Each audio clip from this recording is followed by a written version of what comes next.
the topic of failure, right? And something that you had mentioned earlier that I think is probably a good starting point is kind of just discussing, like, is failure a part of your mental health? I think failure affects your confidence. And y'all saying, so my thing is confidence is part of your mental health, and I would say yes. Okay. What you? At the end of the day, I would say, yeah, it definitely is a part of mental health, but then it just depends on the person. Like you were saying, like some people, they fail and then they're done. They can't bounce back from it at all. And then some people, they use those failures or use those losses and turn them into blessings. For sure. So For sure. it really just depends on the person. On the person. Yeah. So, like, all right, so all of us here are fairly active as far as physically or whatever. And so when you think about it from a physical health perspective, right? If you don't have a balance, right, then it's just like working out. If I don't work out my legs when I need my legs, they're not going to be at the optimal position if I'm always bitching or whatever the case may be. So it's the same with all this. What I'm saying, it's all part of this mental health, mental wellness kind of concept, to where it's like we have to work everything. Okay. You see what I'm saying? And when we talk about failure, we often view the success and don't really take into account the failure part of it as much, or don't prepare ourselves for certain losses, so that when they come, to your point, when people aren't able to bounce back from these losses, it's because a lot of people don't conceive the fact I can lose. How does a person prepare themselves for failure? I think, my personal opinion, I would even say professional opinion, is we have to conceive loss and ask ourselves the question, can I handle this? If you lost everything right now, what would you do? So that's more of a stoic perspective. Basically taking everything that I have right now and putting it to the side and saying, what is life going to look like at this point? Right. And that's how you prepare for failure? That is a way. Or rehearsing failure. Right. Like, of course, mentally, you know what I'm saying? But like sometimes I would do certain meditations based around, failure. Yeah. Or for a long time, my dad passing away. Just thinking about, what would happen if my dad died? Right For sure. now? How would I, you know what I'm saying? How would I deal with those things? But yeah, definitely like in business and health, you have to prepare. Like I used to be a producer, so I used to like just think about like, if I lost my hands, like would I be able to continue producing music? How would I do it? Would I use my nose? Would I, you know what I'm saying? Yeah. So yeah, and yeah, like, it's definitely a way to prepare for failure. For sure. I think, like, whether we realize it or not, our whole life we've been prepared for failure. So like, we've all been to school, right? And so like, let's say you take a test and you get a bad grade on it. Like, that's a small failure right there. But then either you bounce back from it or you don't. So like, unknowingly we've been prepared for failure. So let's say you're starting a business, okay? The thing, like, so if you're starting a business, you always want to think about, like me mentally, when I'm starting something new, I'm always thinking about what's the best thing that can happen. Like, I don't think about what's the worst thing that can happen, because most times the worst thing's not going to happen. You know what I mean? So like, in just those experiences growing up, okay, the small experiences of being prepared for failure, from something small, it could be, I'm trying to shoot my shot at this girl, she turned me down. That's a small failure. All right, okay, on to the next one, keep going. I shoot a shot during the game and I miss it. That's a small failure, keep going. You're either gonna stop or you're not. I think those small little experiences prepare us for something big. For sure. I would also venture to say, like you said, it is somewhat of a stoic exercise, but I mean, I'm sure multiple diverse groups of people do this, but you meditate on the adversity. You think about, like you're saying, what would I do if? How would this work if? Another thing that we do is we kind of, it's called, voluntary hardship. So like, there's Stoic philosopher Seneca, like he would, like some days not take a bath. He might only eat soup for a certain period of time. He might go without heat for a certain, like there's certain things that he would put himself through to be like, okay, if I lost everything, could I survive? And in practicing things like that, you're preparing yourself in case those things come. And like I like your perspective on realizing that, okay, we often view things in extremes. You know what I'm saying? We call it, black and white thinking. And when it's like, okay, either it's gonna go all the way I want it to go, or it's gonna go terribly, and that's what it has to be. But like, there's a broad spectrum of stuff that can happen in between that we often don't account for. And what if things just go okay? Not good or bad, they just go. You know what I'm saying? Which is the majority of life, you know what I mean? But like, we often get into these particular scenarios and situations in our mind. And what we do, we have to be very aware of the fact that we can either put more on a situation than it really is, or not put enough on a situation. So, as I get something that my brother said, like, as I get older, like, a cliche is only a cliche if you don't live it, right? So it's like, when you say stuff like, hope for the best, prepare for the worst, we say that all the time. But as you get older, you realize, like, you want the best outcome. We all want the best outcomes. But if I'm not prepared for the worst outcome, when the worst comes, that's how certain people don't recover. Right. You know what I'm saying? And it's like you said, when you doing music, that's how I met Birch, doing music. But like, did our music careers turn out how we probably felt they should? No. But what did I gain beyond that? Right. So even if I just gain a lifelong friendship, that's greater than the musical output I might have had. But like, beyond that, like I tell people all the time, I would never be able to stand in front of people and talk if I didn't have to rap in front of crowds. I never would have been able to do it. Right. Never been able to think and put things together as quickly as I do if I never had to write a song, put a song together, and take something from imagination to fruition. But all of that came from technically me having a failing, put that in quotes, career. As to dig deeper, for me, I feel like, as I've been hearing you talk, and somebody said something to me recently about people fail because they're not aligned with what they're supposed to be doing. For sure. So if you take the word failure back and you look at, if anybody, we put our failures in this bowl right here, the bowl, and say, put all your failures in the bowl. And we take the failures out one by one and we look at them for what they are. I'm speaking for me. Did I fail because I failed, or because I wasn't properly aligned with what I was supposed to be doing? Sometimes we look at failures as shortcomings or whatever have you, which is a failure, shortcoming.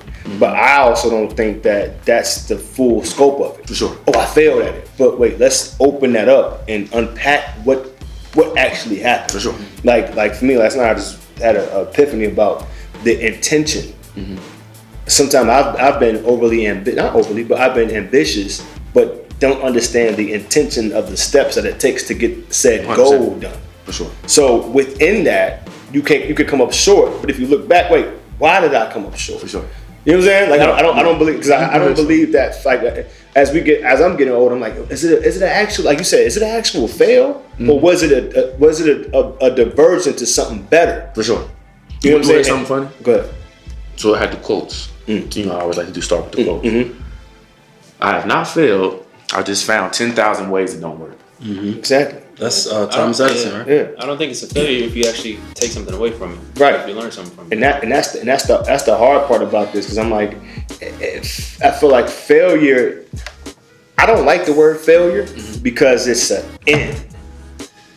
Like, death is done. Failure is done. And I don't feel, for me, as long as I'm trying, I may have failed, but I'm not a failure. Failure for me is you attribute it to yourself. boom. So I don't like to use that word. Oh, I'm a failure. That means I'm taking on something that has a life of its own. I'm not in control. For sure. I failed at many things, but I'll never be a failure. For sure.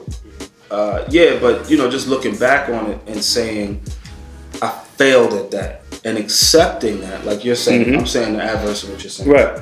Accepting that I failed, and not that I'm a failure, but right. I could become a failure if I don't do something here and now. For sure. And I'm taking that moment, I guess, Right. not mapping it over my entire Right. life or my entire career, but I'm saying I failed, and I could become a failure if I don't do anything. Right. So for me, that's the equation. That's like, the if is like, oh, you better get up and do something. Right. We don't want to be a failure. Right. I guess it's how you a person swallow that. uses the language. You know what I'm saying? For sure. So John Mark, let me ask you a question. How do you define failure? When you set out to reach a goal, right, and then for some reason or whatever you don't reach it,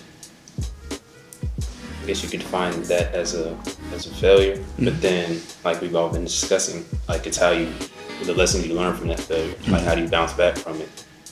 So whenever you reach something, whenever you set out to reach something and you don't reach it, I guess that's how I would define it. Okay. As a failure. What about you? I don't. I'm always going to equate it to death. Okay. Like. What did you define death? How do you define death? The end. There's no more of whatever said being. That's it. So we're equating failure To death. Right. I'm a failure. Well, you better not fail. No, you're right. But hear me out. I'm a failure, which means I have no control or no ability to move in a different path. I failed. Okay, people say, for instance, how many times I failed at marriage, but they've gotten remarried, or my marriage failed, but I figured it out. I didn't give up on. I didn't say some red pill pass. I ain't give up on all women. No, I can't love them because no. I failed at that. Let me figure another way to get. I feel like there is a failure mentality though. And we all have people in our families who we could consider failures because they've taken on the mentality of a failure. You know what I'm saying? Like I'm only gonna go to work, smoke and drink. That's all I'm gonna do. You're a failure because you've chosen to not figure out another way to get to whatever goal you was trying to get to. So that's what I'm saying. It's more of a morbid thing for me. Okay. So I think something that I think everybody kind of asks is like, as far as dealing with failure, is how to deal with it, right? Functional way. And I think that what I'm hearing everybody say or underlying theme is the difference between the belief and the truth. Right? Like we all have beliefs, underlying beliefs that are core beliefs that we have about ourselves that we developed in childhood. And through those underlying beliefs, when things happen to us, we frame it a certain kind of way. And I think that we have to be aware of these frames and learn to reframe these thoughts that come from these beliefs that we have. So, failure.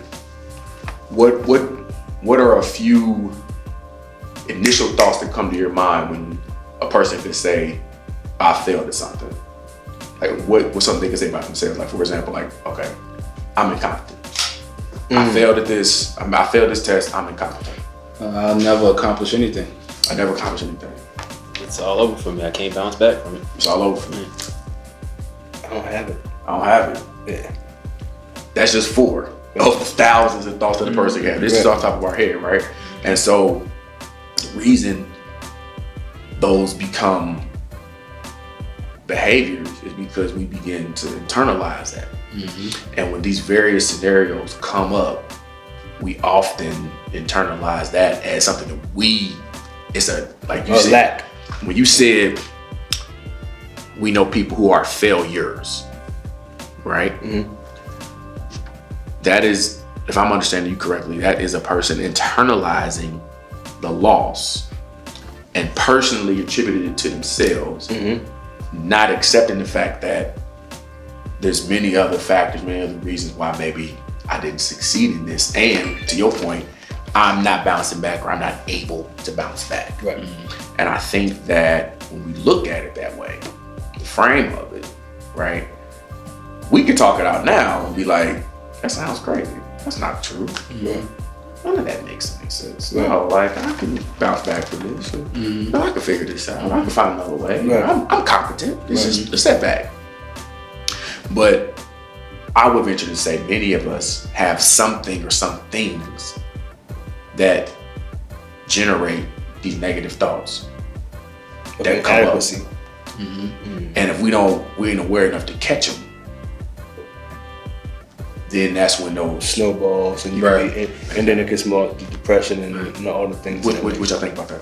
All of those things, they become you after a while because you start to believe in them, and they ferment your beliefs already. You know what I mean? Like for a long time, I had to reprogram myself because I and I'm just now realizing this.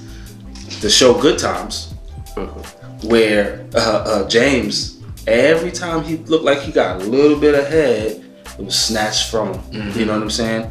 And so it seemed like my life was always like that. And so you begin, even though you fighting it, it's still here. It's here. It's like part of your DNA. So Waiting for the other shoe to drop. it's like, yeah, the way you move and the things you do, It's from it's that. like is being informed by that. Like, okay, I'm gonna do something and it's gonna work a little bit, and just like James Evans, it's gonna get snatched right back away, and I ain't gonna ever really progress. You know what I'm saying? Right. So yeah, I think after a while, I had to tell myself that, wait a minute, those are lies. That's not really how it goes. So if you work and you stay steady and you stay, on the course, Right. you can progress, and you will progress. You know what I'm saying? Because I'm also looking at my progression like it's not enough progression in Right. comparison to other people. So that is also feeding into the misinformation of you a failure. You'll never get to where you're trying to go. So yeah, I think what you said. How does one combat that? By, like you said, by the self-talk, by the Because once you start letting that stuff kind of, it's almost like a kid being fed into by a positive role model and a negative role model. Right. You know what I'm saying? That negative role model is telling you, you ain't never gonna be nothing. Your daddy wasn't nothing. Right, Your mama wasn't nothing. You ain't never gonna be nothing. So if you listen to that one over and over again, anything positive, like I think there's a thing where they say, rice. it takes. Oh, okay. It's 1 to 5. Is it 1 to 5? 1 to 5. Okay, yeah. I just did a whole train on that. Yeah, 5, so it takes 5 positive things to reverse a negative thing. The science, yeah. Yeah. So that's what I'm saying. So now if this has become part of my DNA, these lies and this negativity and this misinformation about whether I'm a failure or not, or ever achieve or not, how much positive stuff I gotta work hard. I think it was so you gotta feed yourself positivity. You gotta sure. be around positive influences. For sure. You gotta like Jim Rohn said, you gotta stand guard to the windows of your mind. For sure. Which means the stuff that you intake, that you consume, be music, be it movies, be it Social media. As a man Social thinker, Yeah. Right. No, the reason why I said that, a couple of things you said made me think about something. As we go back to music, there was a line I said in the song that many people probably didn't catch, was like, you know what I'm saying? To open up your mind, you gotta close what comes in. And that's something that the layers to it, people, you know what I'm saying? Even I don't even think I understood what I was saying at the time, but like, you have to be, something one of my professors says, you have to be like a critical consumer. And not just critical consumer, what you buy, what you intake. And to your point about negative and positive, like, you have to have certain thoughts to counterbalance the negative thoughts. Right. And if you don't have these positive thoughts to counterbalance negative thoughts, and it's not that we say positive, let's say realistic. Because when you say positive and negative, that's a charge, those are all charges. But if I say, is this thought realistic? You know, am I really a failure? Probably not. Right? Have I failed? Yes. Am I a failure? No. Because what we often do is we discount the positive, which is another kind of cognitive bias where we're like, okay, and it's one of the ones that's easy to default to. Like you just said, comparing. So like, all right, I might work out. Man, I look at, I don't know, somebody. Let's say Terry Crews. Whatever, he got muscles. I don't know, throw somebody out there. I'm just first person come to mind. Let's say Terry Crews. That's the throw for another day. Let's say Terry Crews. Like, he got muscles. If I'm comparing myself to him, then chances are I'm probably not going to be successful. Or say Thor, the dude plays Thor, for example, right? Because they have, outside of, I believe some of them take a juice, but that's not the day. They have their job is trainers. to be. They get trained, paid they have to do that. dietitians, they have this. Right. They Their check, spend- that check that they get from Hollywood includes the all finances that's going to of help that. you. But for me, Right. It's I just have you. all other responsibilities. Right. You know what I'm saying? That I don't have that same level, the same autonomy. Right. So, like, to my point is that when we get into comparing, something that I've learned that I attribute to it is like, man, it's you versus you. We're comparing ourselves to other people's highlights. And you know, we got even this. You know, we shoot this, we filming this, right? We have certain lighting. We dress a certain kind of way. We might have cleaned ourselves up and put a little shade. We might have done whatever. You know what I'm saying? But my point is, like, when it's presented, we're going to look better than we would usually look, just because we knew we were gonna be on camera for the most part, right? Right. But like, See that? yeah, but they might not know the level of preparation it took to get here. Right. And so most of us don't put our ugly on social media. That's why we. That's supposed to. Yeah, because ain't nobody trying to see It- that. it- You're not but- gonna get no light. But the point is, I don't go to social media to see that. I want to see the highlights. but see, you're aware of that. Oh, yeah, and that's the for difference. sure, yeah. There's many people, especially Who think this is you know what I'm saying, life, young just ones, consume. who Right. think that this is what it is. Right, it's not. This is a person's real life. This is what they really do. This is how they really move. Right. And that's why so many people get caught in scams and things like Yep. that. Because I can go like right now, where we are right now. If I had my social media active, I could go take a picture and be like, man, it came up, look at me in my office, etc., etc. Right, right. And people would think this is what I'm doing. This is what's up. When in reality, I work out of my house. Yeah. And you know what I'm saying? But nobody has to know that, because we're here in this lovely place. And I can make a whole narrative Around about this. who I am that may or may not be accurate. Right. And so, what we do though, because it's just human nature, we get caught into comparing. Oh, man, if he did that, and man, I went to school with him, and man, now he got an office in Buckhead, and I did this, I did that. That comparison. But there's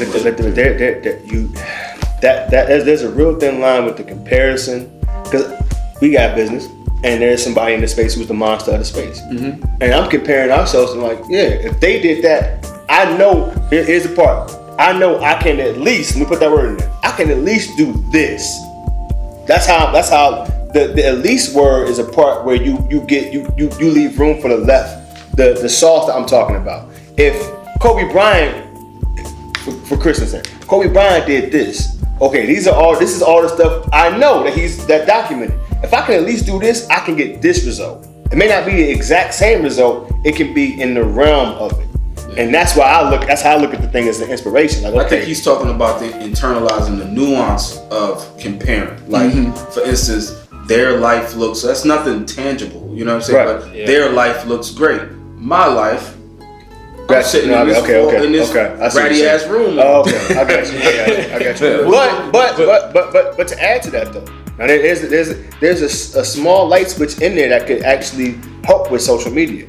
For instance, if you line and you in this office and you work from home, and I see that, and I'm like, damn, I want to get an office like that.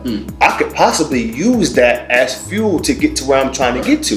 Not use. Yeah, that's what I'm saying. The inspiration. It may not be the comparison. Like, damn, Lamar's from Dayton, Ohio. He got a nice office in Buckhead. Maybe if I start being in Buckhead, I can get an office in Buckhead.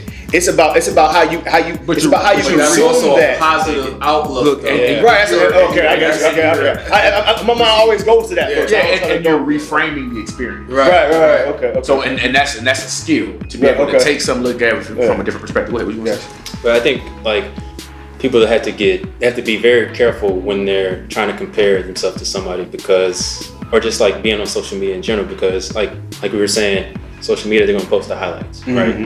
And so that person may be going through a lot, you know what I'm saying? But you don't know that, they're not posting that. But if you're trying to be like that person and get to that point, I mean, just because they're posting all this glorious or glamorous stuff on social media doesn't mean they're actually doing what they're doing. You know what I'm saying? Like, No, 100%. Like we can do it in real estate. So let's say I'm standing in front of this house that just got flipped or whatever. That doesn't mean I own a house. But like if I post it, be like, hey, I just flipped this house, people are gonna think that I just flipped it. You know what I mean? And so you have to be real careful just being on social media in general.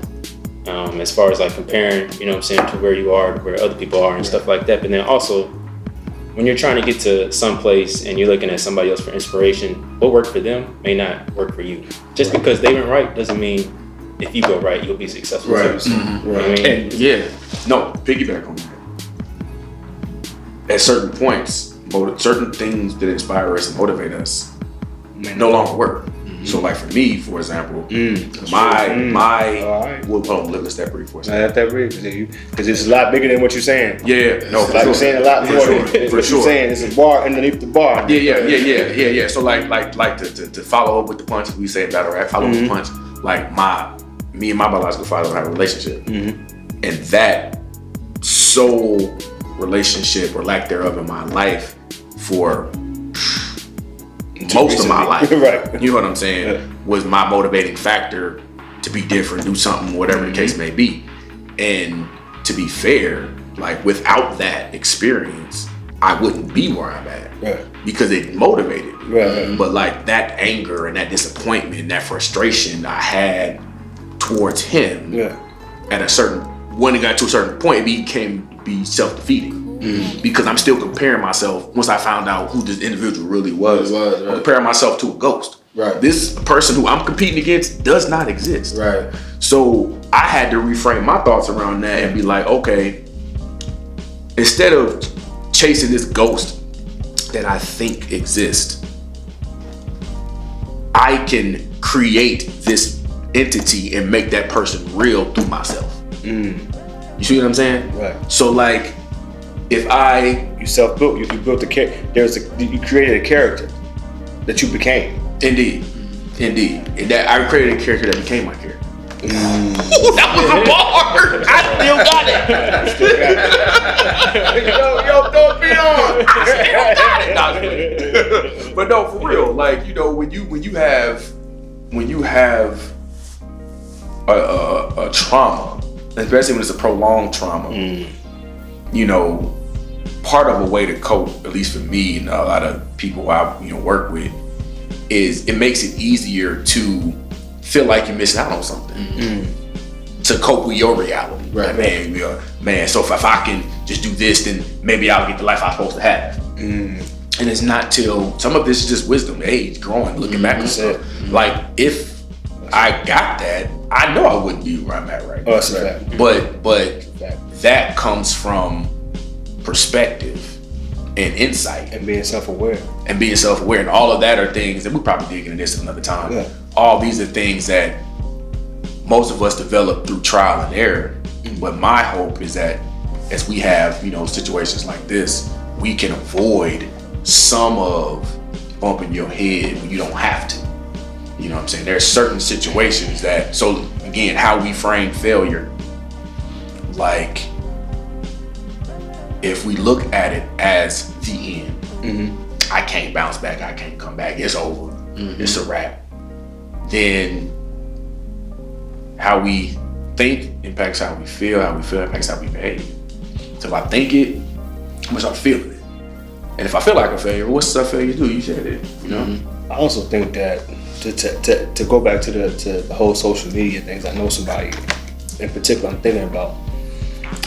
You can consume your own pain and OD on it. What I mean by that is, with social media, a person can be good. There's a bar, let it breathe. You need like some special effects or something. because with social media, like for me, it's always been an inspirational tool. I know y'all cast this front. I'm okay with that though. I'm okay with the front. I'm okay with it. But a lot of times people will get into a space of not even comparison, of scrolling with the intent to feel bad, because I'm addicted to the feeling of being a failure. You know what I'm saying? I'm starting to see that around different age groups, your age and between me. It's I know somebody, oh man, I'm looking at this, I want to live this certain life, and I'm seeing all these people. I'm like, you're not doing anything to pump positivity into yourself. You're just actually feeding what you think about yourself right now. There's a term for that. Right. What is that? Yeah. Victim identity. There it is. And when a person has created an identity around being a victim, one of the worst things you can do before you build that person up is take that away. That's who they are, right? Like, and when you and coupled with that, is learned helplessness, where you learn to be helpless. You learn to say, I can't do them. This is just, it is what it is. So to your point, it's easier for me to say, look, this confirmation bias, okay, I suck at rapping. But man, look at this person. I think I'm better than them, but they look at them. They got 100,000 likes when they did it. It just confirms, like you said, your self-deprecation.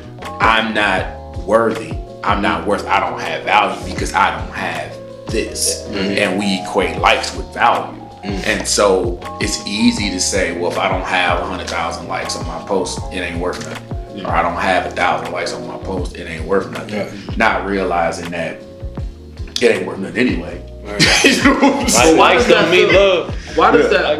Why does that feel good and cozy? 'Cause, I mean, I've been depressed before, and I don't know if it was just how I was dealing with it, but it actually felt good to be like, closed in and listening to some music that just put me in a state where I'm like, you know what I'm saying? And or watching shows over and over again that was like either negative or or eating things that I know I shouldn't be eating.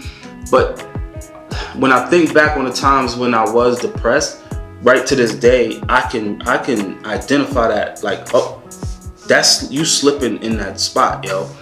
But it also at the same time feels good. It's, and I don't know. It's like I'm going into I'm asking that question from a drug perspective.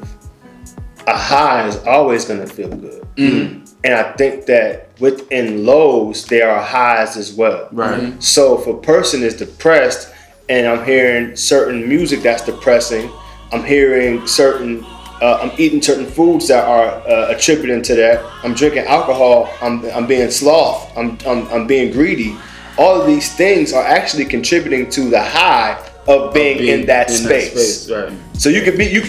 I'm just thinking about like heroin is a downer and crack is an upper. Right. But I'm going to continue to do that because I need to feel that whatever that is, even though it's not necessarily good for me. Right. So I think in depression, people can fall into the deep depression because they do that. They do. Yeah, I'm going to consume this because I'm getting some dopamine out of this negativity. Right. Yeah, and I think, saying piggybacking on all of that, like there's always there are clinical levels. Okay. You know what I'm saying, of certain disorders, depression, anxiety, things like that. Then there's subclinical levels. So like we all have experienced depression. For sure. I think that the difference is if I can't be aware and get myself out of it. Like what you're talking about is how you cope with it. Right. So coping mechanisms or self-soothing mechanisms are there to make us feel better. Right. Okay. So that's why they call it comfort food. Right. You know what I'm saying? That's why the whole running joke is when a woman is mad, she go get a bowl of ice cream. Like these are all things, but they help us feel better, because we understand generally we go between those two poles, the high and the low, and high and the low. But generally, over the course of time, we're always going to come back to a midpoint. Right. And so the difference is when we don't come back to that baseline and it's sustained over a period of time, right? And then we need to be aware that something is off. Right. And so, I think that to your point, it's going to feel good to go get a hot thing of macaroni and cheese from the soul food spot around the corner because you're just feeling away today. Right.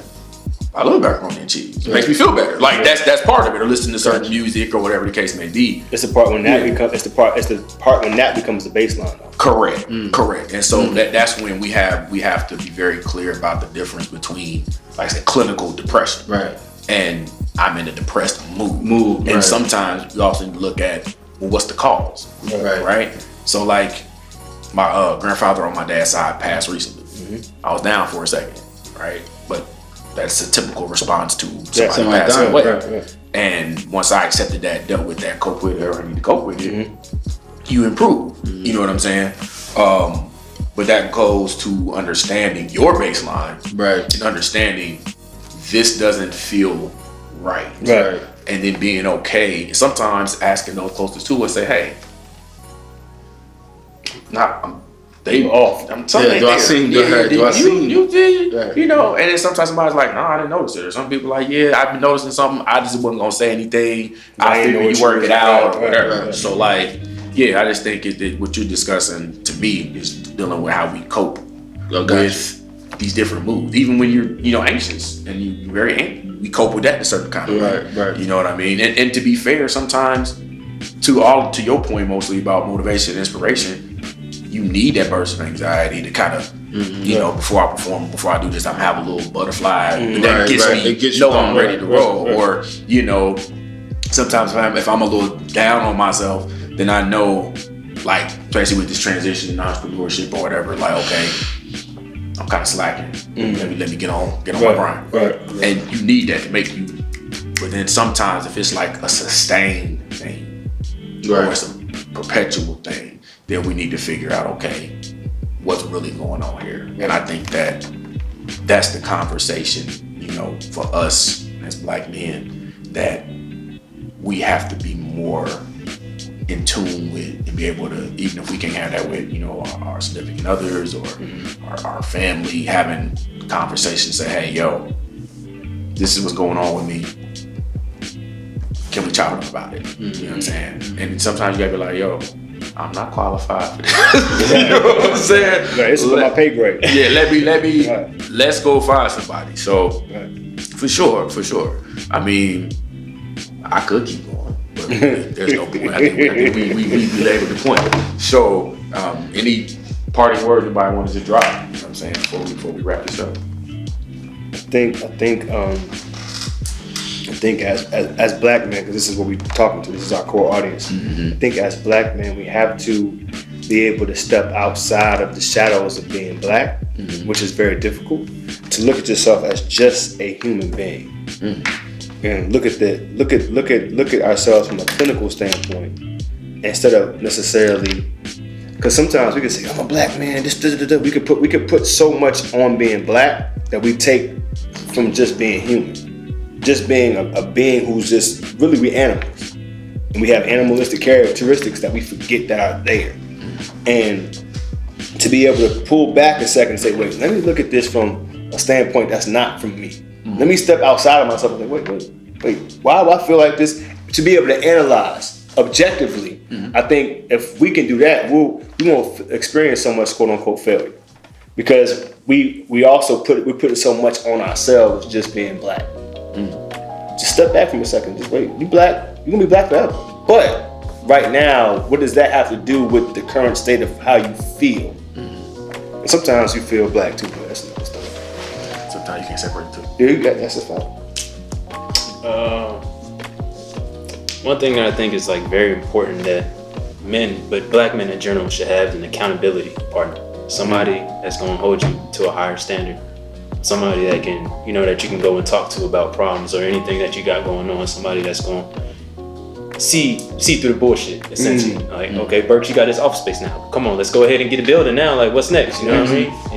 Exactly. Somebody that's gonna hold you to that higher standard and lift you up when you're down. I think that's something that Black men should definitely have. Anybody in general should definitely have an accountability partner. If you're feeling frustrated, if you're feeling like a failure, I think, refocus and get proactive. You know what I'm saying? Maintain your fighting stance, because the minute that you let that waver, that's when those thoughts creep in that I am a failure. So, Sure. yeah, just remain proactive and stay in a fighting stance and just keep at them. For sure. All of that's good, man. Y'all brothers are smart, man. Don't nobody take it otherwise, man. But I just closed, man. Summing it up. I came up with an acronym using my mnemonics to learn about failure. And to me, failure is forging alternative imagery, letting unproductive responses in. One more time, run it back for the church.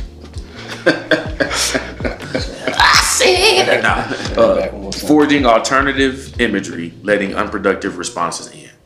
So, if in our mind we can create different images, those unproductive thoughts that we have in responses to these situations, they'll eventually end. know, and that's not saying that we won't have moments of unproductivity or lack of productivity, or moments of depression, moments of being down, Right. moments of failure, Right.